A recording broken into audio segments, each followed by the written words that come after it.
İlahiyatçı, araştırmacı, yazar İhsan Elaçık hocam. Kürsü TV yayınına hoş geldiniz. Merhaba, hoş bulduk.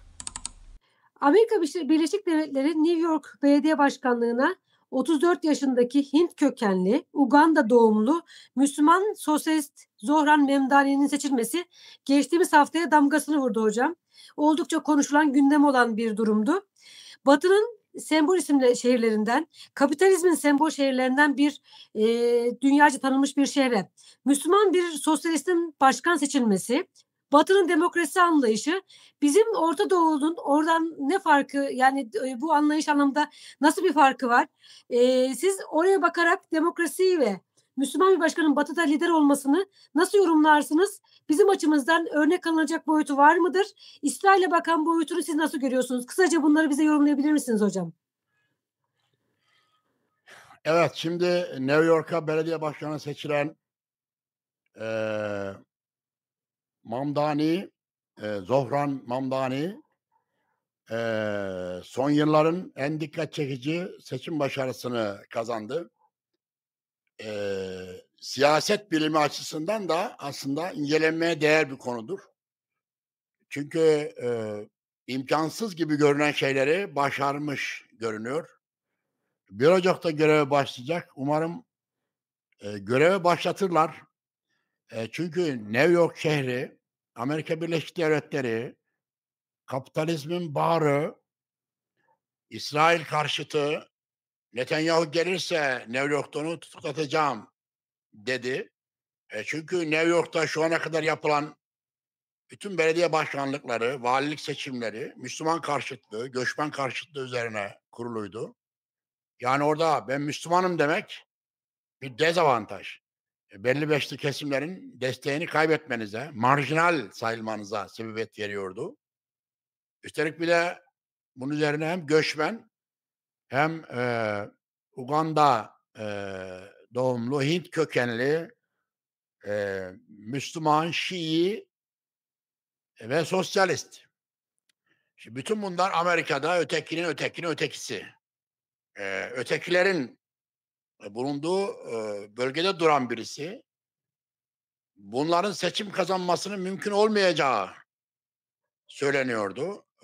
Ve bundan dolayı insanlar mümkün mertebe Müslüman olmadıklarını, Orta Doğulu olmadıklarını, Hintli filan olmadıklarını, sosyalizmin yanından geçmediklerini, tövbe tövbe böyle şeylere hiç dönüp bakmadıklarını kanıtlamaya çalışıyorlardı. Yani böyle yaparlarsa marjinal sayılmayacaklarını ve, seçimlerde bir yere gelebileceklerini, bir itibarların olacağını düşünüyorlardı. Şimdi tam tersi oldu. 1 yıl önce yapılan araştırmalarda %1 görünüyordu ama %50'yi biraz geçen oyla seçimi kazandı. New Yorklular, Zohran Mamdani'ye oy verdi. Bu incelenmeye değer bir konudur. Siyaset bilimcilerin, anketçilerin, sosyologların hatta sosyal psikologların bunu incelemesi gerekir. Neden bu böyle oldu? Bunun arkasında yatan gerçek sebep ne?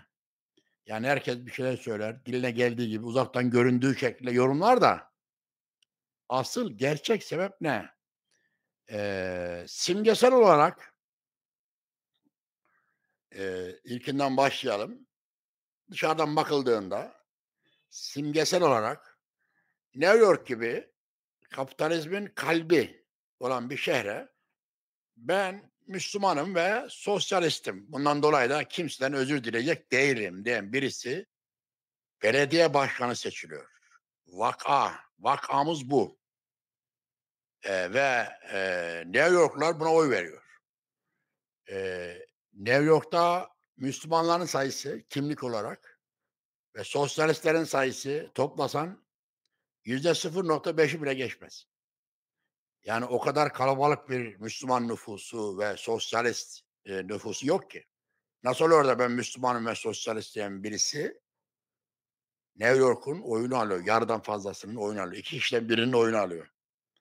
Burada başka bir sebep var. Benim kanaatime göre New Yorklular Zohran Mamdani'ye Müslümanım ve sosyalistim dediği için, bu kimliklere hayran oldukları için ve bu kimliklere büyük bir sempati besledikleri için oy vermiş değillerdir.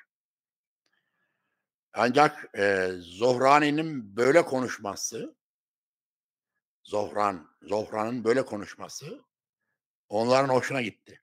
Şu ana kadar siyasetçilerin hepsi ikiyüzlülük yapıyor, kendi kimliğini gizliyor, kökeninden utanıyor, memleketini söylemiyor, anasından babasından utanıyor tiplerdi. Ama o çıktı, bunlardan utanılacak bir şey olmadığı gibi özür falan da dilemeyeceğim. Ben buyum dedi. Dolayısıyla burada bir samimiyet gördüler ve bunu New Yorklular sevdiler. Böyle bir samimiyeti, açık yürekliliği, kendiyle barışık olmayı sevdiler. Fakat bu oya tahvil edilecek bir şey değil. Bir sempati. Her insan böyle sempati kazanabilir. Ona oy vermek, belediye başkanı seçmek. Çünkü New York Belediye Başkanlığı yani Türkiye'de işte bir Azerbaycan Cumhurbaşkanı falan gibi bir şey yani. Polis ona bağlı, eee, güvenlik kuvvetleri ona bağlı. Eee, Netanyahu New York şehrine geldiğinde, askeri kolluk kuvvetler gönderip tutuklama yetkisi var. Bütçesi var. Bunun için oy vermek için böyle bu tür sempatik kimliklere sahip olmak, açık yürekli olmak yetmez. Başka şeyler olması lazım. Başka şeylere, önem vermiş veya başka şeylere umutlarını bağlamış olmaları lazım. Onların ne olduğuna baktığımızda da Zohran Mamdani'nin, kapitalizmin kalbinde, kapitalist sistemin New Yorklularda açtığı yaralar, verdiği acılara merhem olacak şeyler söylediğini görüyoruz. Vaatlerde bulunduğunu görüyoruz ve New Yorklular bu vaatlere, yöneldiler. Bu vaatleri gerçekleştirmesini beklediler ve bu vaatlerden umutlandılar. Ne o vaatler? Mesela toplu taşımayı ücretsiz yapacağım dedi. Toplu taşıma ücretsiz. Kira fiyatlarını donduracağım, enflasyona ayarlayacağım dedi. Yani bizdeki gibi, kira fiyatları enflasyona ayarlanacak. Enflasyon ne kadarsa kira da o kadar artacak. Ama New York'ta şu anda öyle değil. Bir adam istediği kadar evine kira isteyebiliyor. Ev sahipleri kiracılar üzerinde korkunç bir hegemonya kuruyorlar ve kimse bunlara dur demiyor. Kiracılar zulüm altında inliyor. Kira zulmü var şu anda New York'ta. Kira zulmü. Kirayı enflasyona bir tutacağım. Enflasyonla ayarlı olacak kira dedi. Demek ki bu kira zulmü o kadar artmış ki bu kadarcık vaat bile ona yönelilmesine sebebiyet verdi. Sonra insanlar mağazalarda alışveriş yapamıyor. Fakirlik diz boyu. Belediye zincir marketleri açacağım dedi. Yani kent lokantaları gibi belediye mağazaları açacağım. Orada insanlar ya ucuza, en fakirler ucuza, orta halliler de kart alarak alışveriş yapacak. Fakir fukara gelip oradan karnını doyuracak dedi. Belediye, zincir mağazaları. Ve insanlar bundan umutlandılar. Hiç olmazsa gidip bir çorba içeceğimiz yer olacak dediler. Yani New York kapitalizminin insanları ne hâle soktuğuna bir bakın. Ne kadar, zulmetmişlerse, ne kadar insanlara eziyet etmiş ve canlarına tak etmişse kişinin ben Müslümanım, sosyalistim dediğine bile bakmadılar. Olabilir. Ne olursan ol. İster Hintli ol, ister doğulu, ister batılı, ister sosyalist, ister komünist, ister Hindu, ister ne olursan ol. Yeter ki bizi bu badireden kurtar. Bizim bu dertlerimize deva olacak işler yap dediler. Ve, Mamdani'nin bu tür vaatlerine yöneldiler ve bu vaatleri gerçekleştirecek samimiyette gördüler. Çünkü siyasetçilerin birçoğu zaten çeşitli vaatlerde bulunuyor. Niye buna inanıyorlar da diğerlerine inanmıyorlar? Her siyasetçi ev vereceğim diyor, araba vereceğim diyor, 2 anahtar vereceğim diyor, maaşa bağlayacağım diyor, ev kadınları maaş olacak diyor. Bir sürü şey söylüyorlar ama inandırıcı bulunmuyorlar ama buna inandılar. Bunu inandırıcı buldular. Bu dediler yalan söylemiyor. Bu bir şeye inanmış, gelecek ve yapacak. Eğer bir baskı olmazsa üzerinde, eğer bir engelleme girişiminde bulunulmazsa bunları gerçekleştirmeye yönelecek bir azim, bir inanç kendisinde görülüyor. Yaşı da çok geç olduğu için o 34 yaşında bunların gerçekleşme imkânı da onda var. Amerika'daki göçmenler zaten Amerika'nın kendisi bir göçmenler ülkesidir. Göçmenlerin kurduğu bir ülkedir. Yani Amerika baştan aşağı göçmendir. Erken gelen, sonradan gelen söz konusu olabilir. Şimdi bu açılardan bakıldığında demek ki tabii ki hem Orta Doğu'ya hem de Türkiye'ye burada örnekler vardır. Zohran Mamdani'nin zaferi Türkiye'deki siyasetçilere örnek olmalıdır. Ne açılardan örnek olmalıdır? Siyasetçiler açık yürekli, dürüst olmalıdır. Halkı kandırmamalıdır. Neyse doğru açıkça söylemelidir. Yapacağı vaatleri apaçık ortaya koymalıdır ve halkın dertleriyle ve sorunlarıyla ilgilenmelidir. Halkın dertleri ve sorunları. Kira sorunu Türkiye'de yok mu? Amerika'da, New York'tan daha beter var. Yoksulluk sorunu, geçinememe, pahalılık, iflaslar, bir sürü iflas eden esnaf var, bir sürü iflas eden memurlar. Şu anda Türkiye'de yoksulluk sınırı 98.000 lira. Açlık sınırı 28.000 lira. Asgari ücret 22.000 lira. Açlık sınırının altında asgari ücretle insanlar çalışıyor. Türkiye şu anda New York'tan 10 kat daha beter. Abdestli kapitalizmin zulmü altında inliyor. Halk fukaralıktan iyice bezmiş. Tabii ki burada da Zohran Mamdani gibi vaatlerde bulunacak ve vaatlerin arkasında duracak ve bunları gerçekleştirecek siyasetçilere ihtiyaç vardır. Zohran Mamdani'nin söylemi her ne kadar ben sosyalistim diyorsa da aslında verdiği vaatler sosyalizm değil.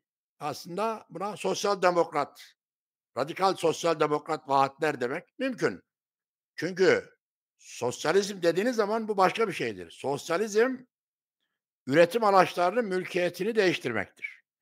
Üretim araçlarının mülkiyeti özel mülkte sınırlı sayıda olabilir. Komünizmde ise özel mülkiyet olmaz. Üretim araçları, hatta tüketim araçları toplumsaldır ve ihtiyacına göre herkese verilir. Şimdi burada Mamdani böyle bir şey söylemiyor. Böyle bir şey Amerikalılar kaldıramaz zaten. Orada zenginler var, toprak sahipleri var. Dünya kadar topraklara sahipler. Milyonlarca dolarlara sahipler.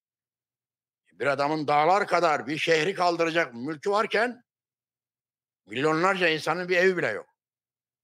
Yani vahşi kapitalizm, kapitalizmin zulmü dediğiniz şey bu. Ve bunu kapitalizmin çözmesi mümkün değil. Yani kapitalizmin bunu çözmesi kapitalizmin mantığına ters. Yani o zenginleşme, gelişme, rekabet ve bu esnada onun getirdiği bolluk ile insanların mutlu olacağını filan söyler. Paylaşımı, bölüşümü beceremez kapitalizm. Ama geçmiş reel sosyalizmler gerek Rusya'da gerekse Çin'de onlar da üretimi tam olarak beceremediler. Devlet üretim yapmaya kalkınca diğerleri gibi olmadı. Dolayısıyla iki tarafta bir yerde aksamış oldu. Şimdi hem böyle üretimi çok iyi yapacak hem de üretilenleri adil bir şekilde, eşit bir şekilde paylaşacak. Zengin yoksul uçurumuna sebebiyet vermeyecek ve insanların birbirini sömürmesine mani olacak bir sisteme ihtiyaç var. İşte bu sistem Mamdani'nin bahsettiği Müslüman demokratik sosyalizm dediği şey bunu çağrıştırıyor. Şimdi Müslümanlığı da biraz kimlik olarak Müslüman değil de bir bilinç olarak Müslümanlık dan bahsettiğini söyleyebiliriz. Çünkü ben hesabını takip ediyorum. X'teki hesabını takip ediyorum, canlı hesabını. Aylardır takip ediyorum. Geçen o belediye meclisini kazandığından bu yana. Nereden baksanız 6-7 aydır takip ediyorum. Bu hesabından sürekli olarak ayetler, hadisler paylaşıyor ve, işte, komşusu açken tok yatan bizden değildir. 1 kap yemeğin olana 2 kap yeter, 2 kap olana 3 kap yeter, 3 kap olana 4 tanesine yeter gibi böyle peygamberin paylaşma, bölüşme, fakir fukara yardım etme, infak, yardımlaşma bu tür şeyleri çok ileri düzeyde kullanıyor. Camide vaazlar veriyor. Kürsüye çıktı camide, cuma hutbesi verdi. Orada bir sürü ayet, hadisler okudu, ve bu fikirlerini ayetler, hadisler yoluyla anlattı. Yani eklektik bir şekilde Müslümanlığı ve sosyalizmi yan yana getirmiyor. Müslümanlıktan bunu anlıyor. Yani Müslümanlık budur diyor. Yani yardımlaşma, paylaşmak, dayanışmak işte buna da çağdaş dünya sosyalizm diyor. O zaman diyor biz Müslümanlar da sosyalistiz şeklinde iki ayrı sistemi yan yana getirip ikisinde yararlanmak istemekten ziyade bir bilinç olarak böyle düşünüyor, böyle anlıyor. Müslümanlıktan anladığı bu, sosyalizmden anladığı bu. Bu din düşmanlığı falan anlamıyor sosyalizmden. Sosyalizmi ekonomi politik bir düzen olarak anlıyor. Bir sürü yazdığı şeyler var. Yaptığı konuşmalar var. Çok izledim. Böyle ayrıntılı konferanslarını falan çevirilerle izledim. Bir tanıdığım kadarıyla, gördüğüm kadarıyla bu işler üzerine kafa yormuş bir arkadaş. Babası Marksist bir yazar, annesi sinema yönetmeni, babasının İyi Müslüman, Kötü Müslüman diye 2005 yılında yayınlanmış kitabı var. Ben o kitabı da çıktığı yıllarda okumuştum. Mahmut Mamdani, İyi Müslüman, Kötü Müslüman. Yani Amerikan sistemine ve kapitalizme uyumluysanız iyi Müslümansınız. Buna karşısanız yani antikapitalistseniz o zaman kötü Müslümansınız. Diyerekten ta o zamanlardan dikkatimi çekmişti. Mamdani Türkçe'de yayınlandı. Onu da izleyicilerin okumalarını tavsiye ederim. Dolayısıyla bunu Orta Doğu'yla ilişkilendirecek olursak Filistin meselesiyle ilgili olarak şimdi Filistin konusundaki kavram çok açık ve net. Netanyahu New York'a gelirse tutuklatacağını söyledi. İsrail de New York'taki konsolosluklarını kapatacağını söyledi. Yani bir gerilim oluştu. New York şehriyle İsrail arasında. Halbuki İsrail'in en güvendiği kalesi olarak gördüğü şehirdi New York. Yahudi lobisinin çok güçlü olduğu, Yahudi zenginlerinin çok güçlü olduğu bir şehirdi. Yani hayal kırıklığına uğradılar. Dolayısıyla insanların artık şunu görmesi gerekiyor. Bazıları İsrail karşıtlığını, Gazze'yi desteklemek, Filistin'den yana olmayı marjinallik olarak görüyor. Bazıları Müslümanlıktan bahsetmeyi gericilik, marjinallik olarak görüyor. Bazıları da sosyalistlikten bahsetmeyi geri kalmıştır. Çökmüş bir sistemi boş boşa savunma olarak görüyor. Şimdi Zohran Mamdani da bunların hepsi var. Yani Filistin yanlılığı var, İsrail karşıtlığı var, Müslümanlık vurgusu var, demokrasi ve sosyalizm. Demokratik sosyalizm diye de orada bir parti var. Onun üyesi zaten Demokrat Parti'nin içinde. Bir grup bunlar. Bunların hepsini söylüyor. Bazılarına göre bunlar duyulduğunda kaçılması gereken, tövbe istiğfar edilmesi gereken kelimeler bunlar. Hele hele bunların yan yana gelmesi. Aman Allah'ım. İsrail karşıtı, Müslüman, sosyalist. Bazıları bunları duyunca tövbe istiğfar ediyor. Ama şimdi ne oldu? Bir zaferle gündemimize girdi. Bu güce tapanlar, zafere tapanlar, eee, yenmeyi itibar olarak görenler hemen tersine dönerek bunlarda gelecek var demeye başladılar. Yani şu ana kadar neredeydiniz? Neredeydiniz şu ana kadar? Bunu bizatihi söyleyenler oldu. Hani bu Müslümanlık, sosyalizm ve demokrasi. Biz bunu yıllardır söylüyoruz. Dinlemiyor musunuz? Türkiye'de bunları söyleye söyleye dilimizde tüy bitti. Daha geçenlerde Mahmut Muhammed Taha'dan bahsettim. Gerçi burada anlattığım bir videoda. Mahmut Muhammed Taha, Sudanlı, 85 yaşında, asıldı, idam edildi. İslam'ın Yenilikçileri kitabında onunla ilgili benim bölüm var. Öteki İslam tarihi kitabında onunla ilgili bölüm var. İslam'ın ikinci mesajı diye yayınlanmış kitabı var Türkçe'de. Onun tezidir bu. Nedir? Çağımızda yeni bir medeniyet 3 şey el ele verirse kurulabilir. Aksi halde her üçü de tek başına bir varlık gösteremeyecek. Bu üçünün el ele vermesi gerekir diyordu. Din, sosyalizm ve demokrasi. Bu üçü el ele verirse çağdaş dünyada yeni ve ileri bir medeniyet kurulabilir. Hem sosyalizmin tecrübelerinden yararlanarak, hem batılı demokrasilerin tecrübesinden yararlanarak, hem de dinlerin yeryüzündeki tecrübelerinden istifade ederek bunların ortak değerlerinin buluştuğu yerden yeni bir medeniyet inşa edilebilir diyordu. Şu anda Mahmut Mamdani bu söylemin zaferle sonuçlanmasına sebebiyet verdi. Bu söylemlerle dikkatleri çekti ve her defasında bunları sürekli vurguluyor. Dolayısıyla geriye şu kalıyor. Son olarak şunu söylüyorum. Bence Mahmut Mamdani'nin başarılı olması gerekiyor.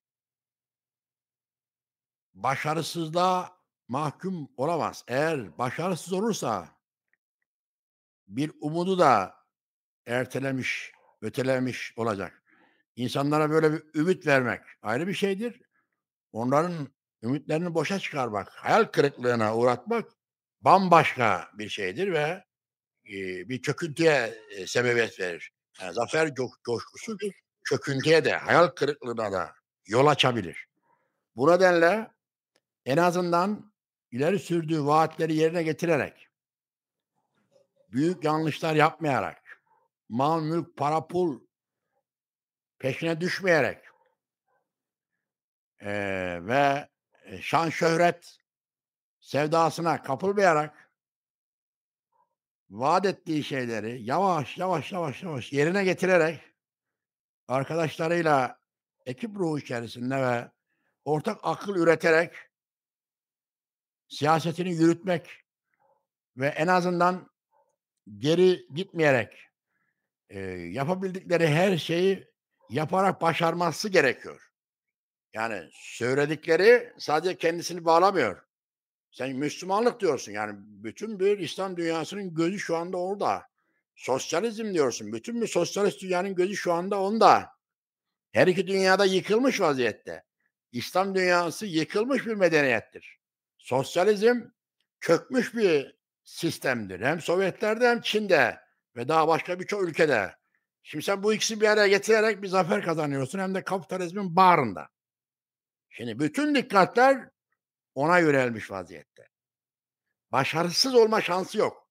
Mutlaka başarmak zorunda. Umarım bunun bilincindedir. Bir popülist siyasetçi değildir.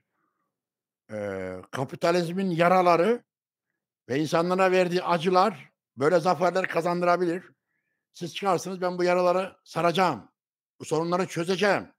Bunun için de şunları yapacağım dediğiniz zaman insanların dikkatini çekersiniz. Biraz daha sempatik ve güvenilir söylemde bulunursanız insanlardan oy alabilirsiniz. Fakat bu her şey anlamına gelmiyor. Daha yapılması gereken birçok iş var. Onlara bakılması gerekiyor. Bir de bunu Türkiye'ye bağlayarak şöyle bitireyim. Şimdi biz Türkiye'de 1920 2020 2019 ve 2020 yıllarında burada İnşaat Kültür Evi'nde 2 kez İslam ve sol çalıştayı yaptık. Burada Müslümanlık ve solculuk, sosyalizm iddiasında bulunan 100'e yakın kişi geldi konuştu. Onların kitap halinde bastırdık. Videolarını şu anda internette izleyebilirler. Orada onlarca kişi bu Mamdani'nin söylediği sözlere benzer sözleri çoktan biz Türkiye'de söyledik, yaptık, ortaya koyduk. Fakat insanlar birçoğu mahallelere hapsoldukları için, sosyalizm dediği zaman birilerinin tüyleri diken diken olduğu için, İslam dediği zaman diğer başkalarının tüyleri diken diken olduğu için ve araya düşmanlıklar, kan ve, kan davaları, ölümler girdiği için ve birbirleriyle konuşamaz hale geldikleri için bizim gibi ülkelerde, bu aşının tutması biraz zaman alacaktır. Çünkü, düşmanlıklar, kinler, savaşlar, kavgalar, binlerce yılın alışkanlıkları üzerine bir şeyler söylüyoruz. Bu epey bir zaman alacaktır. Ama ben aynen Mahmut Muhammed Taha'nın dediği görüşteyim. Dünyanın geleceğinde bunu adına ne derseniz, başka isimler de bulunabilir. İlla bu isimlerle anılması da gerekmiyor. İnsanın maneviyatı, anlam arayışı bitmeyecek. Dinler buna cevap veriyor. İnsanın, eee, açlık korkusu, yeme içme, rızık endişesi, yeryüzünde var olabilmek için karnını doyurma, başkasına muhtaç olmama endişesi asla bitmeyecek. Sosyalist ideolojiler bunlara cevap veriyor.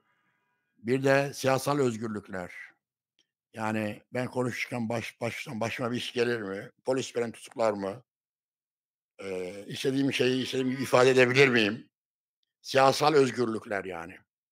Konuşma, siyasal özgürlük, siyasal eşitlik, biçimsel eşitlik. Demokrasi, eee, davaları da buna hizmet ediyor. Şimdi bu üçünün halledilmesi lazım. Bu üçü halledilirse insanlıkta bir gelecek olabilir. Aksi hâlde, totaliter rejimler ve faşizmler, yeni Hitler'ler, Mussolini'ler dünyayı bekliyor demektir. Evet, bu hususta söyleyeceklerim bu kadar. Teşekkür ediyoruz hocam bu bilgilendirici yayın için. Yeni yayınlarda görüşmek üzere. Tamam, teşekkürler. Eyvallah.